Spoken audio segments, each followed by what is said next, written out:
আসসালামু আলাইকুম, সবাই কেমন আছেন? এই তো দুপুরবেলা রান্না করব করলা আলু দিয়ে, করলা ভাজি করব, বেগুন দিয়ে, শুটকি দিয়ে রান্না করব, আর হচ্ছে শিং মাছ। এই যে আমি কাটাকাটি করে নিলাম। কাটাকাটি করার পর হচ্ছে তেলের মধ্যে একটু রসুন আর জিরা ফোড়ন দিয়ে করলাগুলি দিয়ে দিলাম, ভালো করে নেড়ে চেড়ে পরে হচ্ছে আলুগুলি দিয়ে দিব। আলুগুলি দিয়ে পরে হচ্ছে হলুদ আর একটু লবণ দিয়ে দিব। এই গরমের দিনে কিচ্ছু খেতে ভালো লাগে না, মানে মুখে কোনো স্বাদই নেই, মনে হয় কি আমি নিজেই কোনো রান্না বান্না করতে পারি না, না কি বুঝতেছি না, মানে বুঝেও উঠতে পারতেছি না। তো হচ্ছে এই যে লাড়াচাড়া দিয়ে হচ্ছে একটু হলুদ আর লবণ দিয়ে দিব। এই যে জিরাগুলি দেখা যাইতেছে, জিরা দিলে মানে টেস্ট একটু অন্যরকম লাগে ভাজির। আর হচ্ছে ওইদিকে একটা নতুন আলু আনছি, এই আলুটার নামটা আমি আসলে জানি না, জানলে আমাকে কেউ কমেন্টসে জানাবেন এই আলুটা কি নাম।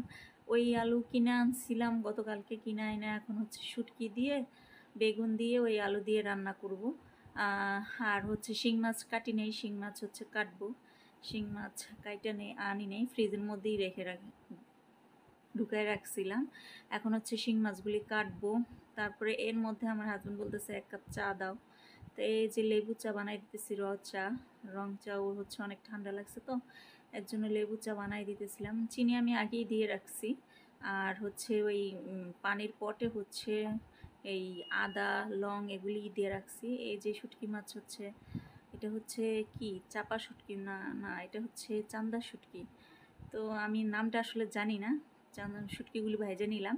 এই যে দেখেন, এই আলুটা শিং মাছের দিক দিয়ে কাইটে নিলাম, আর এই যে আলুটা দিয়ে এখন হচ্ছে ওই বেগুন দিয়ে ভাইজা, মানে শুটকি দিয়ে রান্না করব। দেখি একটা মিক্সড তরকারি রান্না করে কেমন লাগে। আলুটা একটু একটু মানে পিছলা পিছলা, কাটার সময় অনেক পিছলা পিছলা লাগতেছিল, আবার খাওয়ার সময় কেমন জানি হচ্ছে কচু কচুর মতো লাগতেছিল। এই যে শুটকিগুলি ধুয়ে টুয়ে আমি রাখছিলাম, ধুয়ে পরে হচ্ছে এই যে তেলের মধ্যে পেঁয়াজের সাথে এই শুটকিগুলি ভাইজা, তারপর হচ্ছে ভালোভাবে কষায়া ভাজা ভাজা কইরা, তারপর হচ্ছে একটু হালকা পানি দিয়ে দেবো, তাইলে হচ্ছে খেতে মজা লাগবে। আর এখন এই যে আমি এখন রসুন বাটা আর জিরা বাটা একটু দিয়ে নিলাম।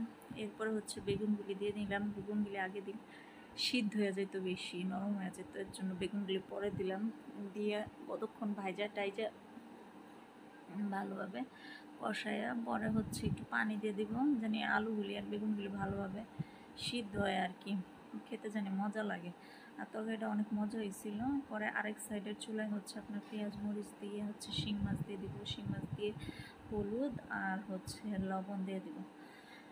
একটু হলুদ আর লবণ দিয়ে হচ্ছে ভালোভাবে কষায়া কিছুক্ষণ